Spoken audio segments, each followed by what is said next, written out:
Hey everyone, welcome to This Explainer. Today, we're diving into a deeply chilling source account. We're literally piecing together a terrifying, deadly night at what is widely considered India's most haunted location, Bhangrah Fort. We're going to analyze the exact sequence of events, the fatal decisions, and the absolutely brutal psychological warfare that turned a supposed adventure into a total nightmare. So, what exactly happened to those 5 friends that night in Bhangrah? Well, let's map out how we're going to unpack this dark mystery. We'll start with the mystery of Bhangrah, examine the group's terrifying mistakes, confront the legend of Rani Ratnavati, understand the Chalawas' psychological game, trace their journey of death, and finally look at the horrifying end. How did a simple road trip for 5 friends, Varun, Pooja, Ashish, Kailash, and Needy, end in such profound horror? Let's get right into it. Section 1. The Mystery of Bhangrah. According to the source material, local lore states that a dark spirit wanders these ruins. The spirit leaves no one alive who enters at night. That's a direct, chilling warning from the night guard, and it establishes the absolute rule of Bhangrah. The fort officially closes at 6 p.m., and the guard explicitly warned the group to leave before then. But, driven by a desire to prove the legends wrong, the group completely ignored this. When the guard did his final rounds, they deliberately hid in the deepest, innermost rooms of the fort, basically sealing their own fate. It's a pretty dark reminder for all of us about the dangers of letting arrogance override local wisdom. Moving on to Section 2, Terrifying Mistakes. Let's look at the exact anatomy of this terrible idea. It wasn't just that they stayed, it's what they actively did once the sun went down. Step 1, hiding past the 6 p.m. curfew. Step 2, spraying heavy perfume to attract spirits. Step 3, leaving sweets on the ground as an offering. Despite Pooja's desperate pleas not to provoke any wandering entities, Varun took deliberate steps to summon whatever was out there in the dark. He heavily sprayed himself with perfume, citing a belief that spirits are drawn to strong scents.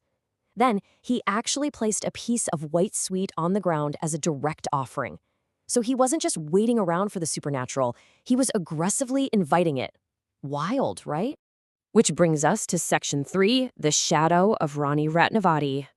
And the consequences of their actions manifested almost immediately. This wasn't some subtle, spooky haunting. At 5 o'clock p.m., the group arrives as others flee. By 6 p.m., they hide from the guard. Minutes later, that white sweet varn placed on the ground suddenly turns pitch black. The group is hit with this overwhelming stench of rotting meat, and live worms actually start crawling out of the dessert. Moments later, they hear a sound, the jingling of anklets, and it's approaching fast. Varn trips, looks back, and sees a ghost in royal attire. Her feet are twisted completely backward. In a horrifying display, she pulls back her veil, extends a massive, unnaturally long tongue, and just consumes the rotting, worm-infested sweet. Now put yourself in their shoes for a second. Their survival at this stage was pure desperation. As the entity's arms unnaturally elongated, literally reaching for Varun's neck, his friends grabbed his legs and dragged him away. During their frantic sprint for the exit, they were pursued by a swarm of unseen entities overhead. The spirit caught up to Ashish, violently scratching his neck with filthy nails, causing him to tumble down the fort's stone stairs. Battered and terrified, they finally burst through the exit, totally shocking the night guard. But, as you're about to see, the true nightmare had only just begun. Section 4. The Chalawas' Psychological Game. As they sped away from the fort, the horror fundamentally shifted. The guard had explained that the spirit wouldn't just let them leave. It would likely pursue them as a Chalawa. What's a Chalawa? It's a shape-shifting entity that uses deception, illusion, and paranoia to infiltrate, isolate, and destroy its victims. It could take the form of someone outside the car to trick them into stopping, or way worse, it might have already possessed or taken the form of one of the friends inside the vehicle. Suddenly, no one knew who to trust. And honestly, that is the ultimate psychological weapon, turning your own safe space into a trap. Here is where that psychological warfare turns deadly. Let's compare the perceived threat versus the actual threat. As Ashish drove, Varun looked in the rearview mirror to grab a water bottle. The perceived threat?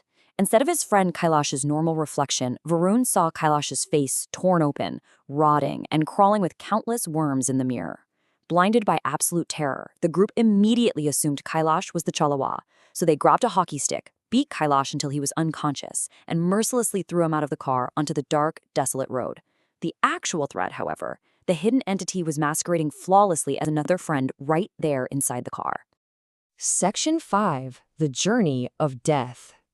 Believing they had successfully expelled the monster and were finally safe, the group pulled over at a desolate roadside dhaba because they were out of water. Here's how it went down. First, Pooja and Nidhi go to the washroom while the guys wait. Suddenly, Nidhi returns to the car, screaming. She's bleeding heavily from her head, and her hand is stripped of flesh. She frantically claims that Pooja is the actual Chalawa, and they have to leave immediately. Blind panic just takes over once again. The group abandons Pooja and speeds away. As they followed the bleeding Nidhi's instructions to drive away at top speed, the tension in the car absolutely reached its breaking point. So let's pause for a quick second and really look at this brilliant, terrifying deception. Who was the real Chalawa? Based on the shifting illusions, who is actually the monster in the car? First, they thought it was Kailash because of the mirror. Then they thought it was Pooja because of Nidhi's injuries. The entity literally used their own fear to make them systematically discard their friends. And here is the devastating, horrifying twist. As Ashish felt a pang of guilt for leaving Kailash and Pooja behind, Varun's phone rings. He answers it, and his blood runs cold. The voice on the other end of the line is Nidhi, the real Nidhi. She's calling from the fort guard's phone. In a split second, they realize the bleeding girl sitting right next to them in the car was the shapeshifter all along. Before Ashish or Varun could even react, the entity violently twisted Ashish's arm, wrenching the steering wheel out of his grip and sending the car plunging directly into a ravine. Section 6. The Horrifying End and Lesson. When the sun finally rose, the final score was absolutely devastating.